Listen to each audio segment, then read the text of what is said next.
Around 12,000 years ago, ancient people built a massive, intricately designed stone settlement that would defy everything we thought we knew about early civilizations. But how did these prehistoric societies create something so complex and so advanced? Göbekli Tepe is a site so old it predates agriculture, writing, and even the wheel. Massive stone pillars, beautifully carved with animals, stand as silent witnesses to a forgotten chapter of humanity. But these builders weren't supposed to exist. Not like this. Not then. They were hunter-gatherers, yet they created something that rivals the complexity of later civilizations. So, who were these people? How did they achieve such a monumental feat? And perhaps most haunting of all, why did they mysteriously abandon it? Let's take a look at a site that baffles archaeologists to this day and challenges our understanding of human history.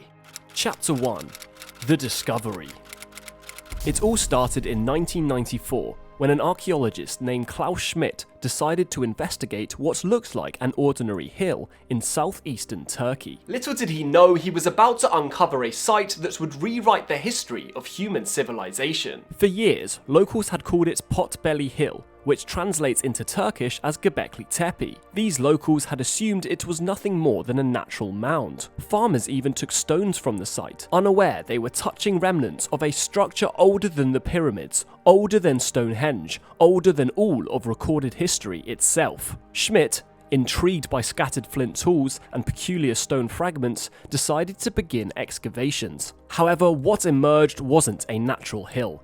It was a deliberately buried site. Beneath layers of soil lay massive stone pillars, some towering up to 20 feet, arranged in circular enclosures. Using radiocarbon dating, archaeologists discovered something that astonished them. Göbekli Tepe was constructed around 9600 BCE. Now this was absolutely shocking. Remember, this date puts the site in the Stone Age. Humans weren't supposed to be capable of this level of architectural and organizational complexity yet. Not even close. At the time, the world's population was thought to be made up of scattered hunter-gatherer groups. The idea of them coming together to build such a huge temple? Well, this was absolutely unthinkable. The discovery sent shockwaves through the archaeological community. Klaus Schmidt himself said that the site rewrites human history, showing that civilization begun earlier and in different ways than we thought. He described it as staggeringly old. Others began questioning long-held assumptions about the timeline of human progress. And it wasn't just about the incredible skill of the rocks and carvings.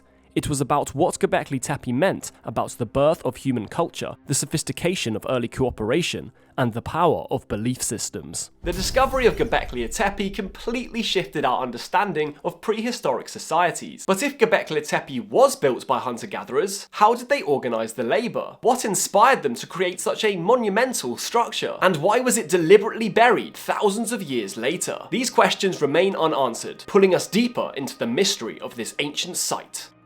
Chapter 2. The Builders.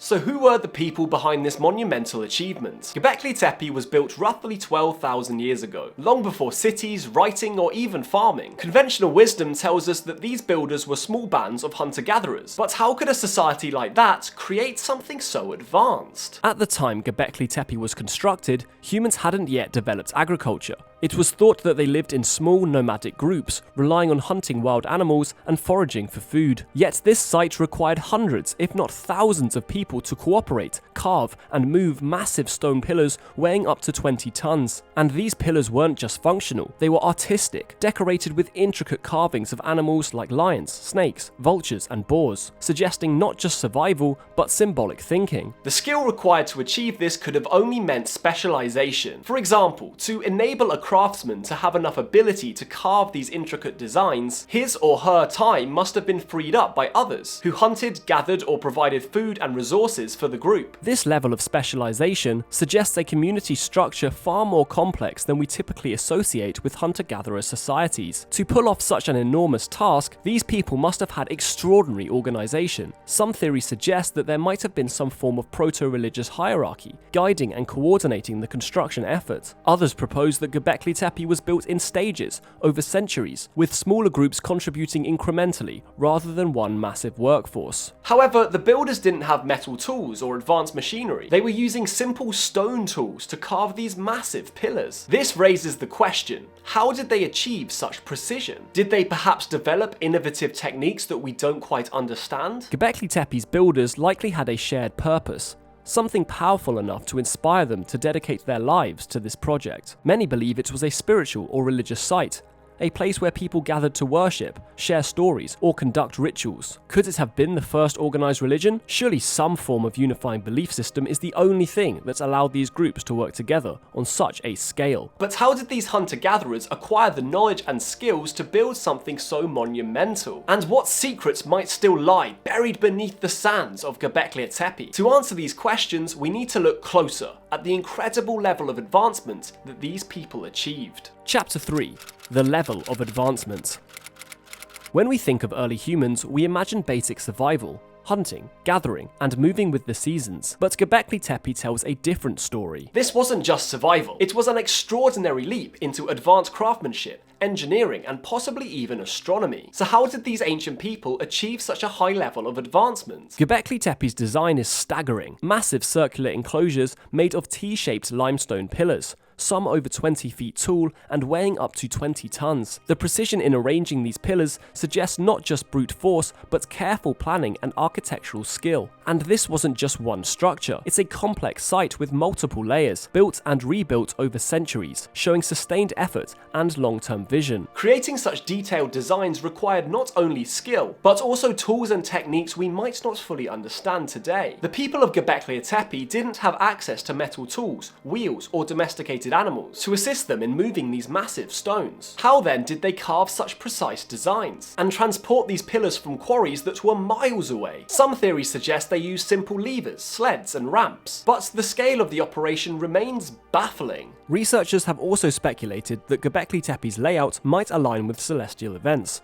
like the movements of stars or solstices. If true, this would suggest that the builders had not only engineering knowledge, but also a deep understanding of astronomy, something not commonly attributed to pre-agricultural societies. On top of this, the sheer scale and complexity of Göbekli Tepe suggests that this maybe wasn't a one-off effort. It perhaps reflects a cultural shift to more organized collective projects. Göbekli Tepe challenges the traditional narrative that agriculture and permanent settlements came first, leading to organized religion and complex societies. But what if it was the other way round? What if shared beliefs and monumental projects like Göbekli Tepe were what brought people together, ultimately paving the way for agriculture and cities? Klaus Schmidt himself argued that Göbekli Tepe might represent the spark of civilization, a place where humanity's first steps towards societal cooperation began. He wrote, "Religious gatherings may have triggered the need for a stable food supply, leading to the advent of agriculture." In other words, monumental architecture didn't emerge because of farming, farming may have emerged because of monumental architecture. Göbekli Tepe reveals a level of sophistication that defies everything we thought we knew about the Stone Age. But here's the strangest part. After centuries of effort and dedication, the people that built this incredible site didn't just walk away. They buried it deliberately. What could have driven them to abandon and conceal such a monumental achievement? Was it a natural disaster, a cultural shift, or something that we'll never understand?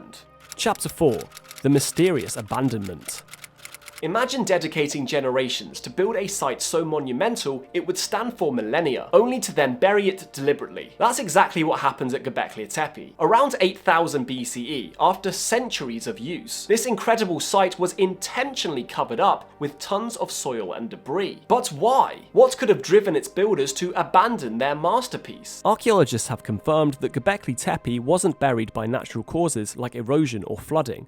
The burial was intentional. Layers of soil, stones, and debris were carefully packed over the enclosures, preserving them almost perfectly. This deliberate act raises countless questions. Was it a ritual closure, a way to protect it, or was it simply no longer needed? Here are some of the main theories. First, the idea of cultural shifts. By 8000 BCE, agriculture was spreading across the region, transforming how people lived. As societies became more settled, their spiritual and social needs might have changed, rendering Göbekli Tepe obsolete. Perhaps new cultures cultural or religious practices arose, and Göbekli Tepe was no longer relevant in this evolving world. Secondly, some scholars argue for overuse or resource depletion. Constructing and maintaining Göbekli Tepe would have required significant resources. Over time, the local environment may have been overexploited, making it unsustainable to continue using the site. Thirdly, it may have been some kind of symbolic goodbye. Some experts believe the burial could have been a ritual act, symbolically closing the site to mark the end of an era. It's possible that the people who built Göbekli Tepe viewed it as sacred, and burying it was a way of protecting its sanctity for future generations, or perhaps even for the gods. Finally, another possibility is that Göbekli Tepe was abandoned due to external pressures, such as invasions, climate change, or disease.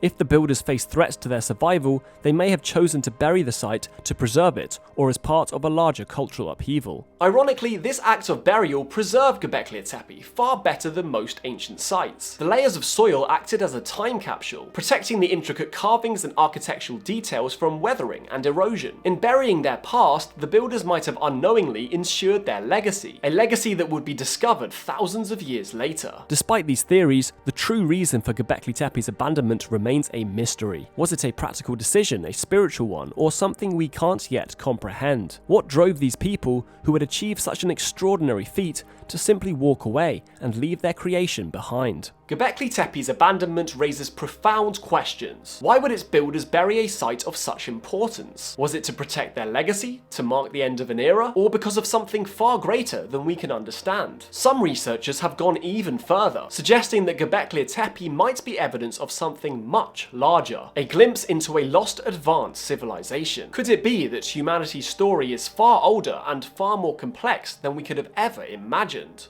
Chapter 5. Lost Advanced Civilization? So, could Göbekli Tepe be the smoking gun for a lost advanced civilization? To some, the site's complexity and its mysterious builders suggest that we've underestimated the capability of ancient humans, or worse, completely overlooked an advanced culture that predates all known civilizations. But is there enough evidence to support such a bold claim? Or is it just another case of wishful thinking? Let's dive into the arguments. The case for a lost advanced civilization is supported by the fact that Göbekli Tepe displays a sudden leap in complexity.